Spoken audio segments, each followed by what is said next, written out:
قرآن کریم میں اللہ فرماتے ہیں پھر ہم نے اسے کہا کہ اب تو اس دربار سے چلا جا، اس دربار سے تو راندہ درگاہ ہے، اب تیری یہاں پر کوئی جگہ نہیں ہے۔ فما لک ان تتکبر فیہا، کیونکہ اس دربار میں تکبر کرنے والوں کو کوئی مقام، کوئی مرتبہ نہیں ہے۔ یہ تکبر ہے جو تو نے اختیار کر رکھا ہے۔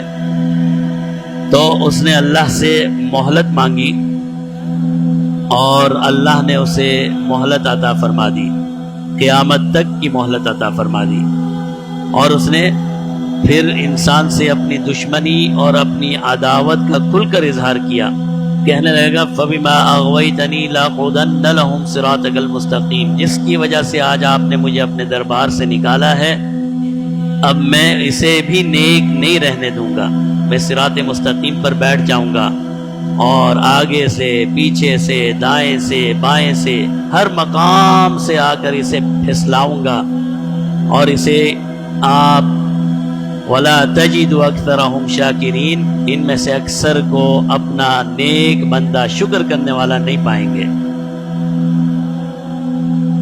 تو اللہ رب العزت نے قرآن کریم میں اس عداوت کو، اس دشمنی کو بیان فرمایا ہے کہ شیطان انسان کا دشمن اول ہے، سب سے پہلا اور سب سے بڑا دشمن، جسے اللہ نے اتنی صلاحیتیں عطا کی ہیں اور اتنی طاقت عطا کی ہے۔ جناب نبی کریم صلی اللہ علیہ وسلم نے ارشاد فرمایا الشیطان یجری من الانسان کمجری الدم، کہ انسان کے اندر شیطان اسی طرح چلتا اور پھرتا ہے جیسے خون چلتا اور پھرتا ہے۔ جیسے ہمارے اندر خون رگوں میں جاری ہے، اسی طرح شیطان بھی ہمارے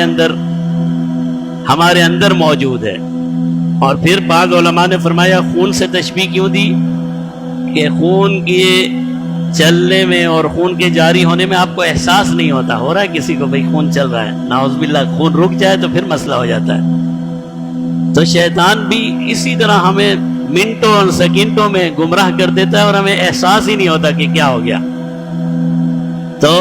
شیطان نے کہا کہ بھئی میں تو اس انسان کو اب نہیں چھوڑنے کا، اب تو یہ انسان میرا دشمن ہے